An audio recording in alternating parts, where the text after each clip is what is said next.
All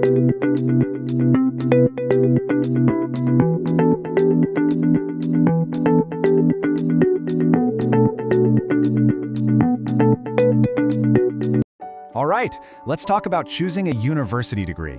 It can feel like you're trying to solve this giant puzzle, right? But the instructions are in a language you don't totally get. You're just staring at this wall of options, and every single one has its own weird set of letters. It's a massive decision.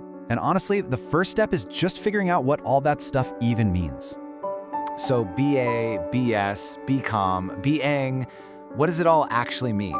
That's the big question we're diving into today. We're going to crack this code, decode all these acronyms, so you can figure out which path is the right one for you.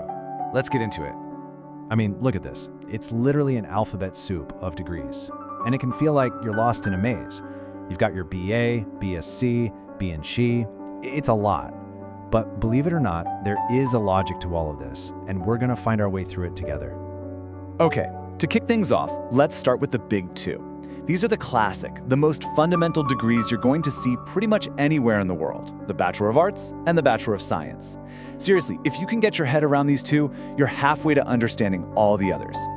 First up, the Bachelor of Arts, or BA. This one goes way back to the whole idea of a classic liberal arts education. The best way to think about it, it's kind of like the Swiss Army knife of degrees. The goal isn't really to just cram your head full of facts. Nope. It's all about building these super versatile skills, how to think critically, how to tear apart complex information, and how to actually communicate your ideas. And that broad skill set, it often means you're way more flexible in your career, ready for jobs that, hey, might not even exist yet. Then you've got the other side of the coin, the Bachelor of Science, or BS. So if the BA is that all-purpose Swiss Army knife, think of the BS as a super specialized scientist's toolkit. This degree is designed to give you a really deep technical understanding of one specific field. The focus here is all about the numbers, the data, the research methods, mastering the nitty-gritty technical skills you'll need for a pretty well-defined scientific or mathematical job. So you can really see the two different philosophies of learning here. The BA is all about the why. Its superpower is breadth, asking big questions, understanding context, and finding meaning. On the flip side, the BS is all about the how. Its strength is depth, mastering the technical stuff and getting quantifiable results. And the most important thing to get here is that one is not better than the other. They're just two different but equally powerful ways of training you to solve problems. All right, so now that we've got that foundation down, let's talk about degrees that have a very specific mission. These are the ones designed to get you ready for a particular career pretty much from day one. A perfect example is the Bachelor of Commerce, or BCom. This degree is laser-focused on giving you a complete toolkit for the business world. So, instead of that broad liberal arts approach, your core classes are the pillars of business itself. We're talking accounting, finance, economics, management. It's basically a direct pipeline into all sorts of corporate and management jobs. And then there's the Bachelor of Engineering, or BEn. This is another huge professional degree. I like to think of it as the master builder's blueprint. It is an intensely practical degree. It's all about taking science and math and using them to design, build, and maintain, well, pretty much everything around us, from bridges and airplanes to the computer chips in your phone.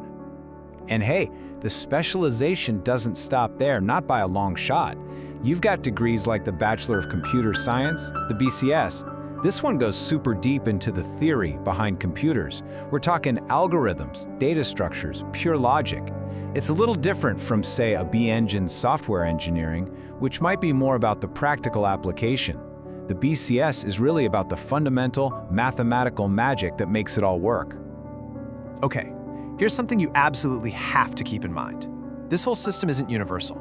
A bachelor's degree in one country can look totally different from one in another. So let's zoom out for a second and check out some of the key variations you might run into.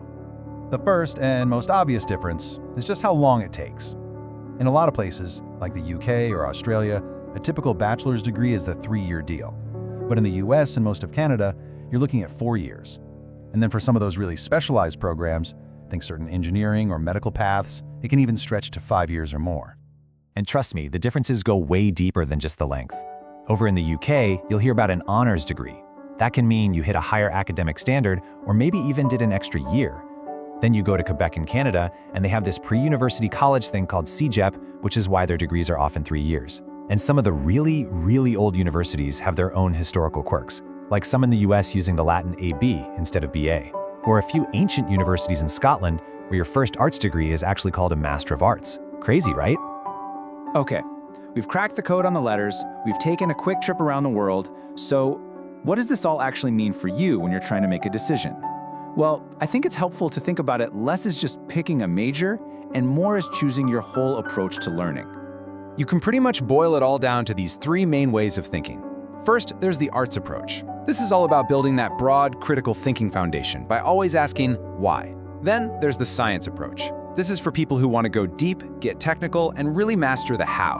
And finally, you have the professional approach, which is about getting a very specific set of skills for a very clear career path. Which one of those sounds more like you? And I really want to drive this point home. There is no best degree here. A BA isn't better than a BEng, and a BS isn't better than a BCom. They're just different tools for different jobs. The right choice, the only right choice, is the one that lines up with how you want to learn and what you want to do with your life. And that brings us to the final question, because after we've broken all this down, the decision, well, it really comes back to you, doesn't it? See, in the end, this isn't about picking the best degree on some list. It's about deciding what kind of thinker you want to become, what kind of problem solver, what kind of creator. The degree itself, that's just the start of the journey. So, the real question is, which path will you choose?